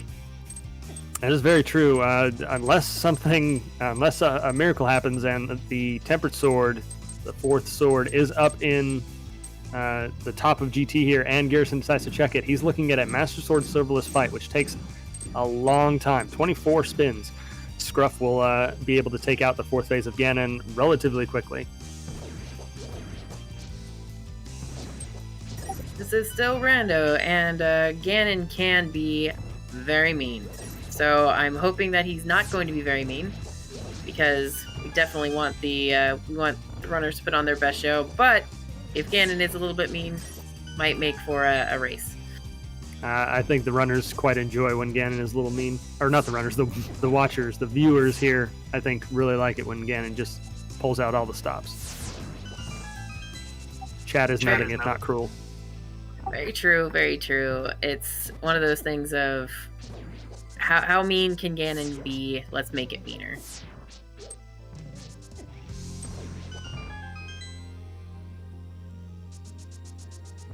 But since Pyramid Fairy has blue potions for sale for free, Good point, actually. Yeah, and with Cape, probably very useful to have those blue potions. So if Garrison has the good heads-up knowledge or heads-up sense to go and mirror over and grab some of those free blues, I wouldn't be surprised to see him do so. Meanwhile, over on Scruff's side, they do manage to take down Vitreous pretty quickly with those silvers, gets their 7th crystal, and is going to head up the mountain and join Garrison in GT. Yeah, that was a blink and you miss it viddy. And this is one of the fights that we were talking about where silvers comes in so much handy. It's so handy for our runners because you can go from a 1 cycle land mode to a 5, 6. I don't know how many cycle land mode that was, but silvers basically can cut that time out. So I would say while it is Garrison's race to lose, I don't think we should discount Scruff with those silvers just yet. Not just talking as a friend, but talking as a runner as well. No, I would absolutely agree. We said before that they were probably 4 minutes behind. That Vitreous fight alone caught them up a good 30 seconds at least. And the Lanma fight, like you said, is going to do the same thing. So we're going to see Garrison's lead here, which looks pretty substantial, bleed away quite a bit as those silvers come into play. And I wouldn't be surprised to see them in the Ganon fight at the same time. I'm going to say the same thing. I'm going to say they're going to be in the Ganon fight at the same time. We're gonna see some interesting things, especially with Master Sword. Ganon just can really destroy people. Yeah, especially with no half magic, you have to be consistent and steady with those spins. And just 24 spins in general, it just the fatigue can really set in real quick. I don't think it would happen to these runners. It would happen to me because I'm not here for a reason. But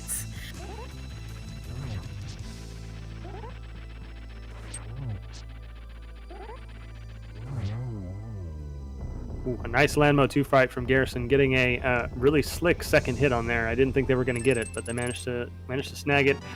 Finds only 10 bombs in the last chest. They are going to have a Master Sword Silverless Ganon fight ahead of them.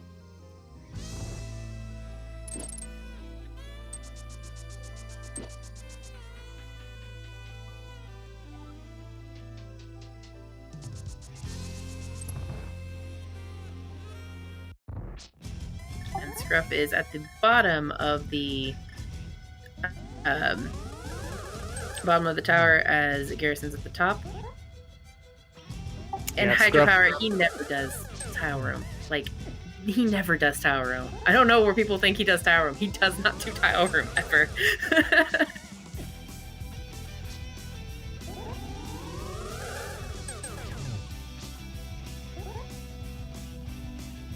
We have Aga not playing nice here for Garrison. Those lineups not lining up very nicely. And those blue balls. Why? Why? I think he's gotten one every time.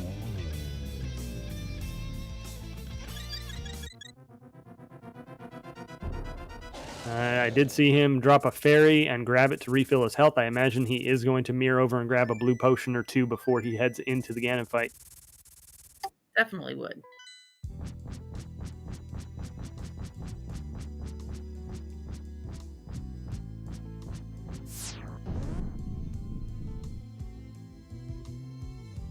You're at Master Sword Silverless, no half magic. Grab your potion. Oh yeah, take all the safeties you can get for this fight. You don't want to have to do it a second time and restart the whole fight when you already get to phase 4.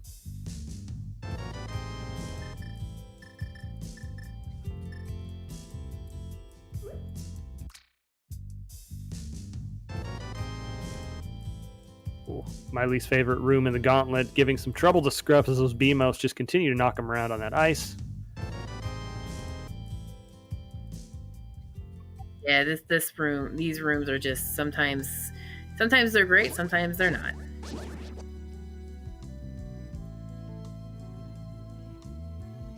All right, Garrison drops down into the Ganon fight as Scruff takes out a 0-cycle Landmo. As we said, those silvers coming in handy. He's trying to catch up here.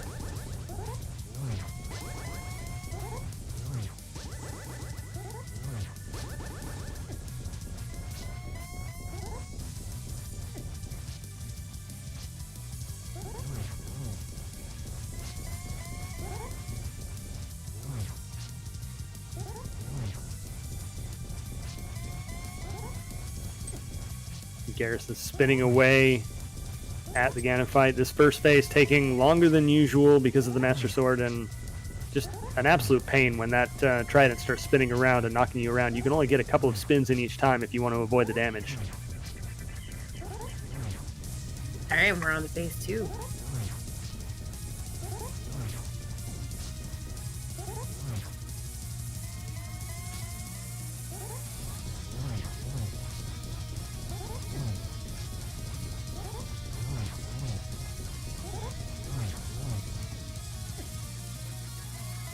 Getting those doubles with that cape is just, it's huge.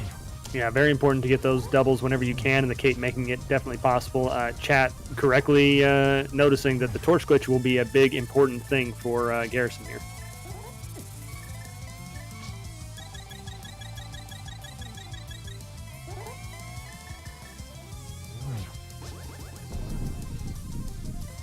Oh no, Scruff taking a fall to Moldorm 2. That's pretty unfortunate there. Gonna not lose a little bit of time there.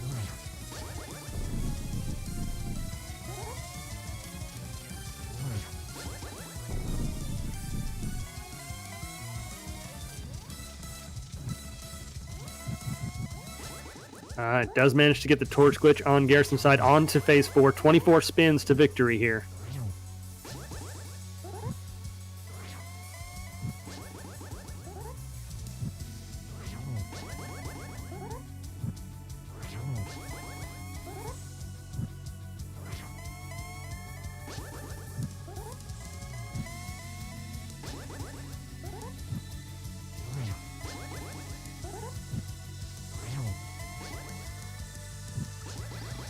Garrison being very careful here, not going for triples, just going for nice, slow, steady double hits on each light of the torch.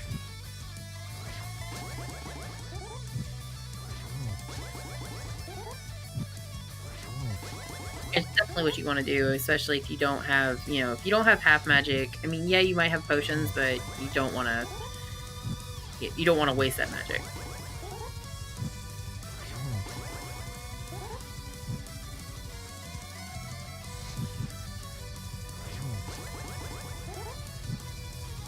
Scruff taking down Aga.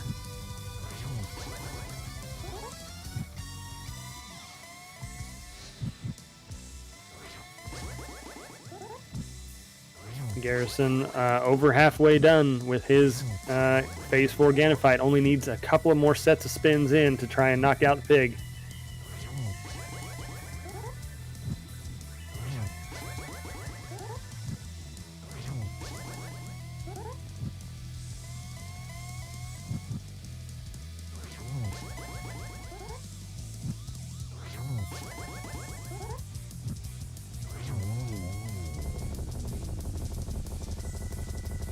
And down goes Ganon on WGarrison's side. Get your GGs in chat. All they have to do is manage to walk across this little bridge, and they will take the victory and the victory of this series.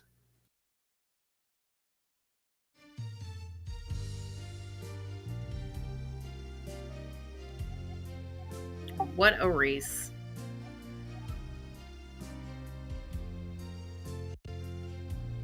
Looks like Scruff is forfeiting on this one.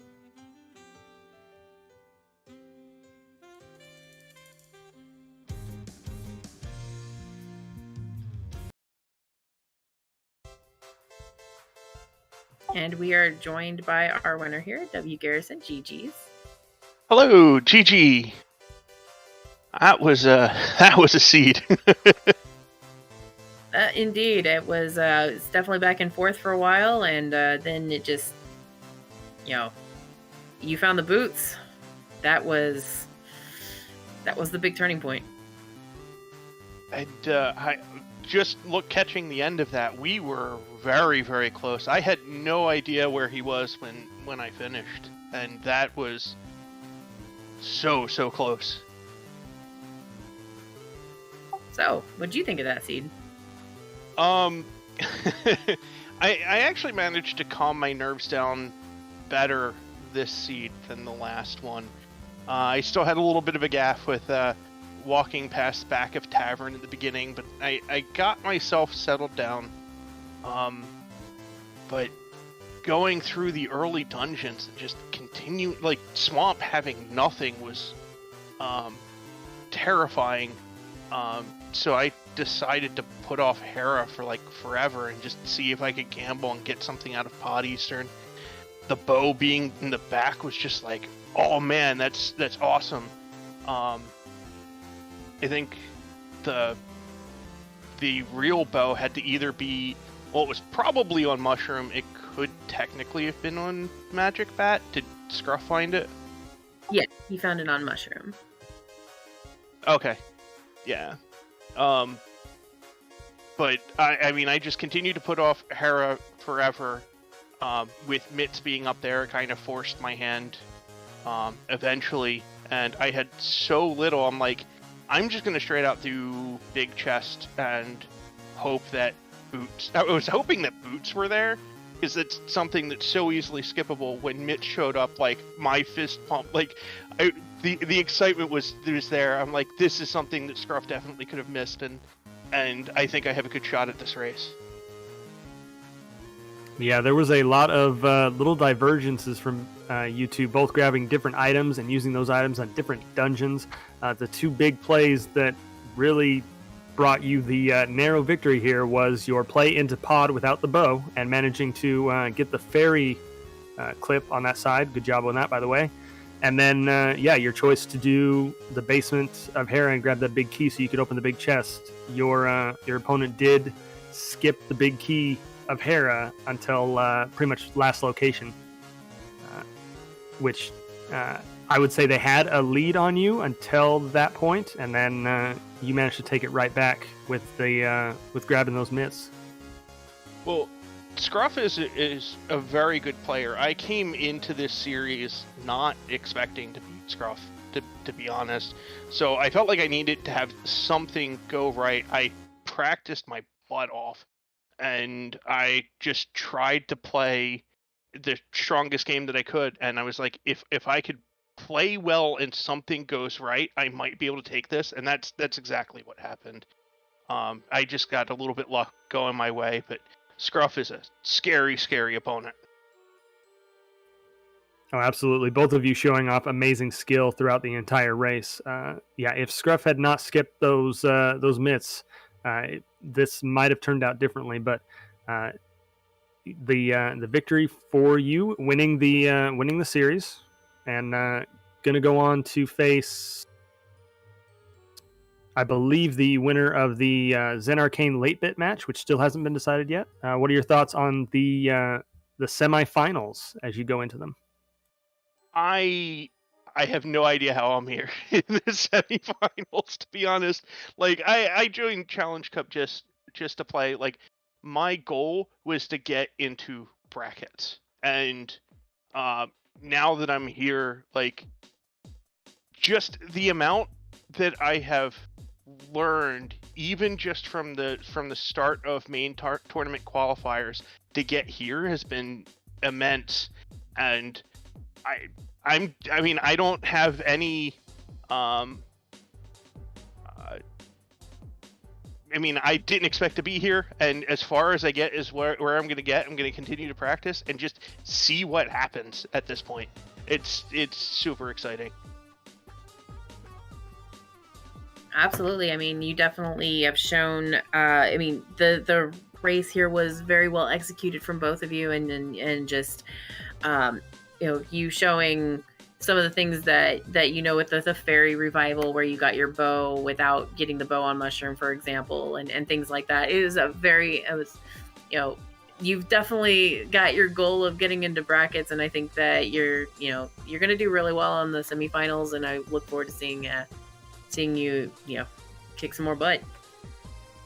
Yeah, I'm excited to see what happens in the late bit Zen Arcane game 3. They've already split the first two matches, and I'm definitely going to be watching their game 3, assuming it's at the time that I can, to see who comes out of that, because I mean, I'm excited to face either one of them, and like I said, I'm just surprised to be here.